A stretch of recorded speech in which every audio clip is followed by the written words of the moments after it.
Friends, ನಮ್ಮ ಅಂಗಡಿ ಹೊಸ ಅಂಗಡಿ ಸ್ಟಾರ್ಟ್ ಮಾಡ್ತಾಯಿದ್ದೀವಿ. ಕೆಲಸ ನಡೀತಾ ಇದೆ. ಇನ್ನೂ ಒಂದು 2-3 ದಿನದಲ್ಲಿ ನಮ್ಮ ಒಂದು ಅಂಗಡಿ ಕೆಲಸ ಸಂಪೂರ್ಣ ಆಗುತ್ತೆ. ಕಂಪ್ಲೀಟ್ ಆದಮೇಲೆ ಒಂದು ವಿಡಿಯೋ ಕೂಡ ಮಾಡ್ತೇನೆ. ಈಗ ನೋಡ್ತಾ ಇದ್ದಾರೆ ನಮ್ಮ ಅಂಗಡಿ ಯಾವ ರೀತಿ ಒಳಗಿದೆ ಅಂತ ತೋರಿಸ್ತೀನಿ. ಇದು ಗ್ಲಾಸ್ ಫಿಟ್ಟಿಂಗ್ ಮಾಡಿಸಿದ್ದೀನಿ. ಹೊರಗಡೆ 10 feet glass fitting.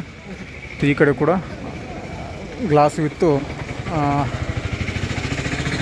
Aluminium frame ಇದೆ, ಪ್ಲೈವುಡ್ ಫ್ರೇಮು.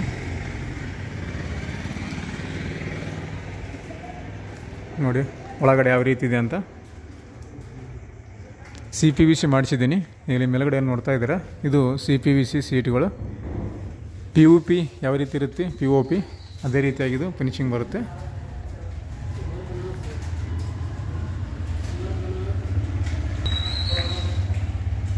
ಇನ್ನೂ ಒಂದು 2 ದಿನದಲ್ಲಿ ನಮ್ಮ ಅಂಗಡಿ ಸ್ಟಾರ್ಟ್ ಆಗುತ್ತೆ. ಹೊಸ ಒಂದು CAC ಸೆಂಟ್ರ್ ಚೆನ್ನಾಗಿ ಕಾಣಲಿ ಅಂತ ಮಾಡಿದ್ದೀನಿ. ಇನ್ನೂ ಕೆಲಸ ನಡೀತಾ ಇದೆ.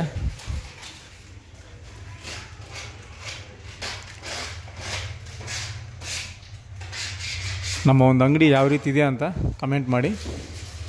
ನೆಕ್ಸ್ಟ್ ಪ್ರಾರಂಭ ಆದಮೇಲೆ ಒಂದು ವಿಡಿಯೋ ಕೂಡ ಮಾಡ್ತೇನೆ ಕಂಪ್ಲೀಟಾಗಿ. ಎಷ್ಟು ಖರ್ಚಾಯ್ತು ಇದಕ್ಕೆ ನಾನು ಮಾಡಿಸೋದಕ್ಕೆ ಅಂತ ಒಂದು ವಿಡಿಯೋ ಕೂಡ ಮಾಡ್ತೇನೆ. ಸೊ ನಿಮಗೂ ಕೂಡ ಬೇಕು ಅಂದರೆ ನಿಮ್ಗೆ ಐಡಿಯಾ ಬರುತ್ತೆ, ಈ ಥರ ಮಾಡಿಸ್ಬೇಕು ಡಿಸೈನಿಂಗ್ ಅಂದರೆ. ಒಳಗಡೆ ಇಂಟೀರಿಯರು ತುಂಬ ಚೆನ್ನಾಗಿ ಮಾಡಿದ್ದಾರೆ. UP ಅವರು, ಉತ್ತರ ಪ್ರದೇಶದವರು ಇವರು ಹುಡುಗರು. ಕೆಲಸ ಒಂದು ಕಡಿಮೆ ಬಜೆಟಲ್ಲಿ ಮಾಡಿಕೊಟ್ಟಿದ್ದಾರೆ. ಸೊ ಯಾವ ರೀತಿ ಇದೆ ನಮ್ಮ ಅಂಗಡಿ ಅಂತ ಕಮೆಂಟ್ ಮಾಡಿ ತಿಳಿಸಿ. Thanks for the watching.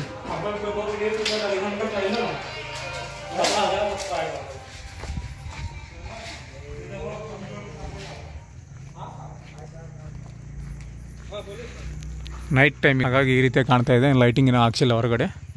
So night ಟೈಮಲ್ಲಿ ಈ ರೀತಿಯಾಗಿ ಕಾಣುತ್ತೆ ನಮ್ಮದು. ಇಲ್ಲೇ ಕುಂತು ದಿನಾಲು ಯೂಟ್ಯೂಬ್ ವಿಡಿಯೋ ಮಾಡ್ತೀನಿ ನಾನು ಇನ್ಮೇಲೆ.